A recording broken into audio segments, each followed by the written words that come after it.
Hello po, Lala. Ano pong pangalan nyo? Ako po si Miss Gloria Calibuyo, nakatira sa Olivetti Bungabong na Baisia. Bali, ano nyo po tong mga bata? Mga apo ko po. Ah, ano po nangyari dito sa katabi nyo sa kaliwa? Ito po, unang apo ko po, pinacheck up na po namin sa Godsam sila. Pero sabi po nila, Lipsy, tumanya, tourism ang ano nila, tisim. Bali, nag-epilepsy po siya. Opo, pero matagal na pong hindi sinumpong na naman dahil sa maintenance po niyang gamot.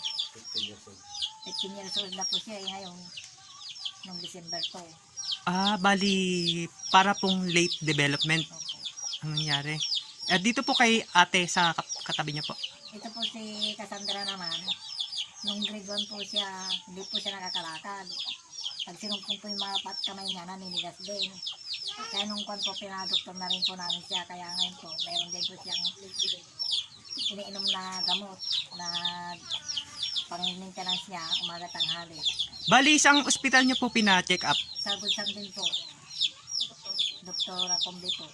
Ay, kay Dr. Combe. Yun po yung explanation sa inyo na meron silang karamdaman na epilepsy. Si baby pong naka-red. Magbibino po, ikaw naman po yan. CT scan din po ang kailangan. Hindi pa po namin napa-CT scan at saka EEG isa po. Hindi pa po namin sila napa-CT scan dahil siyempre po kapulangan po ng ganun. Ano po ang hanap buhay nyo? Nakikigapas po kami, nakikitanim po kami ng palay, nagtatalim po kami ng sibuyas. Wala naman po kami sariling bukid. Bali Obras lang po kayo doon sa may mga bukid. Opo. Magkakapatid po ba silang tatlo? Opo. Ay, Anak po ng panganay na anak ko. medyo medyo malungkot kasi halos silang magkakapatid. Opo, hindi na po Parang nakakaanak. iisa yung- Minsan sila na lang binabantayan ko, gano'n. Hindi pwedeng iwanan mo silang walang kasama. Kasi po pag sinumpong ko yung klipsi nila, magataranta ka talaga. Mapagin mo naman. Sama ako doon. Yun nga po, kasi sa edad pong nilang yan, kailangan pa po ng gabay ng magulang para naman maprotektahan sila sa, halimbawa, pag sinumpong po sila sa kanilang Ito sakit. pong babae, sinusubaybayan talaga ng nanay sa school, binabantayan po niya. Dahil nakita na po ng mga teacher, natatakot yung mga teacher na walang bantay. Kaya may bantay din po siya, parang nag-aaral din yung nanay nila sa school.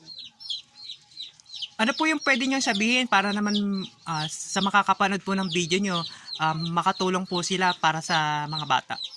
Kung mari lang po, kung may tutulong po sa amin na titi at sa kanilang mga doktor, magpapasalamat po ako. Laking salamat po po.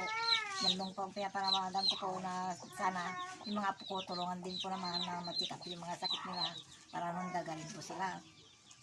Nananawagan po si Lola na sana sa mga specialist po na akma sa karamdaman ng mga bata, mapansin po nila yung video na kailangan po ng mga bata kasi gusto po nilang gumaling yung kanyang apo para naman paglaki mas maging maayos yung kanilang kalagayan. Ano pa po yung pwede niyong sabihin para naman matulungan pa po kayo ng ibang netizen na makita yung sitwasyon ng mga bata?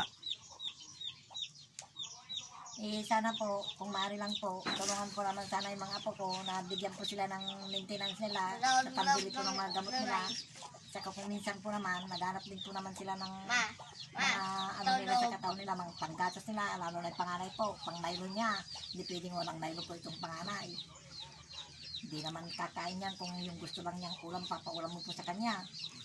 Namimili po ng pagkain niya, itong panganay. Yun lamang po at marami pong salamat. Maraming salamat din po.